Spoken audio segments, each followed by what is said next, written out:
All right, viewers, that is the latest big news break that is coming in. Chandrapuram Punnuswamy CP Radhakrishnan will be the consensus choice for vice president where the NDA is concerned. He is the governor of Maharashtra and has been serving as governor of Maharashtra since 31st of July 2024. Before that, he's also served as governor of Jharkhand and governor of Telangana and the lieutenant governor of Puducherry. What's most important, viewers, if there is a big news point in all of this, is that CP Radhakrishnan has been a committed member of the RSS and the Jan Sangh ever since he was 16 years of age. So if there is a big political takeaway from it, then the biggest political takeaway is that the NDA pick for vice president to replace Jagdeep Dhankar is CP Radhakrishnan, who is practically an RSS Jan Sangh man. I am connected right now to my colleague Piyush, who is going to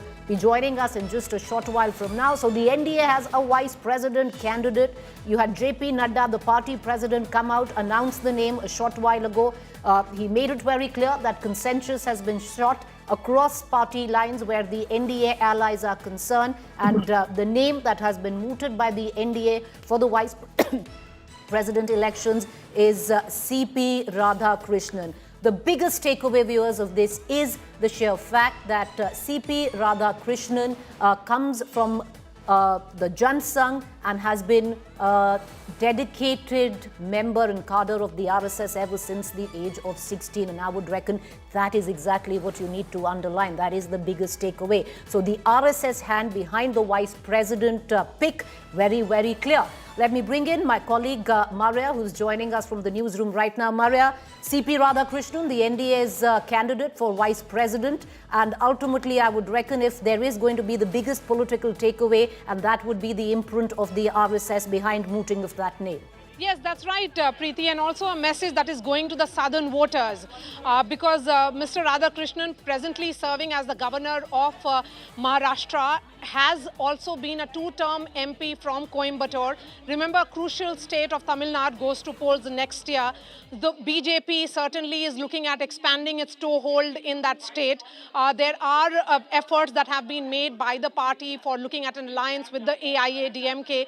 So, and he has also been in the past, Preeti, just for our viewers, someone who has served as the BJP Prabhari for Kerala as well. So someone who understands the southern India really, really well. So I think, as you point out, one of the crucial takeaways of this nomination of the BJP Parliamentary Board and the selection of Mr. Radhakrishnan would also be that the BJP is sending a message to 4 states of southern India in which, in one way or the other, Mr. Radhakrishnan has been associated with.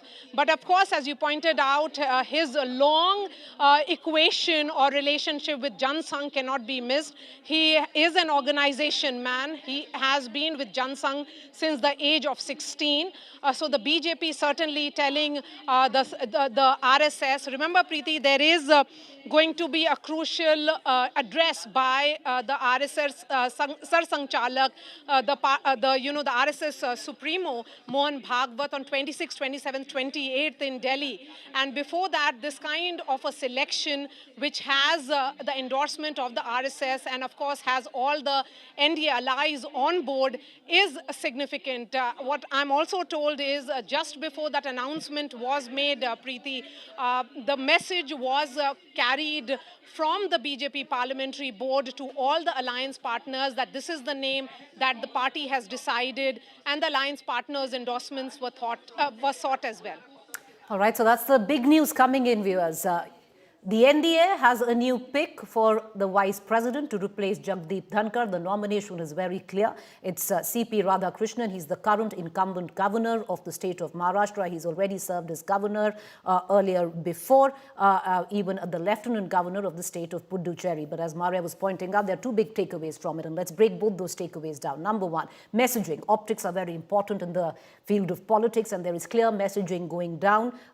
He comes in, he's been an MP from Coimbatore, so messaging where southern states are concerned. But most important in midst of all of this, viewers. Juxtapose it to the coming together of the BJP and the RSS once again, because you had just Maria 2 days ago when from the ramparts of the Red Fort for the first time, the Prime Minister spoke of the RSS in glowing terms. And 2 days from now, it does seem announcing a name for the Vice President of this country as a nomination which practically has the imprint of the RSS. Yes, that's right. And in terms of the social justice messaging, again, Preeti, it is interesting that Mr. Radhakrishnan has an OBC background. So the BJP here is sending a message to that very, very crucial constituency, keeping in mind not just the southern voters, but all across India. You have the Prime Minister from the OBC community, the President who is from the scheduled caste or the Dalit community, and then the Vice President again coming in from the OBC community. There was a lot of speculation, Preeti, that was doing the rounds over the last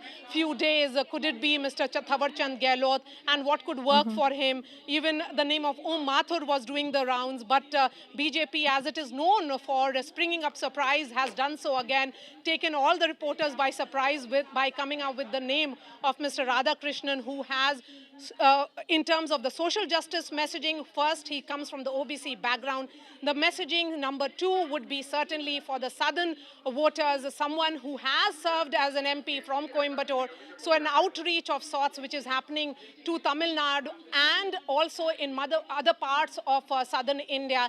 I would also say that messaging for Kerala as well, because he has served as the BJP in charge of Kerala, sometimes before 2010. So overall, it's a well thought out strategy of the BJP to make this announcement. What we were told by the BJP sources earlier today, Preeti, was that be prepared for 2 aspects when you watch out for. First, he will be an organization man. So it's clear Mr. Radhakrishnan is from the RSS and has Jansangh background. Second, he has strong administrative skills. He has also that ability to balance it out, because he will be serving as an ex-officio chairman of the Rajya Sabha, and in that his role becomes particularly important to ensure that he can reach out to various political parties and do the balancing act, something that Mr. Dhankar could not certainly do in his tenure as the vice president.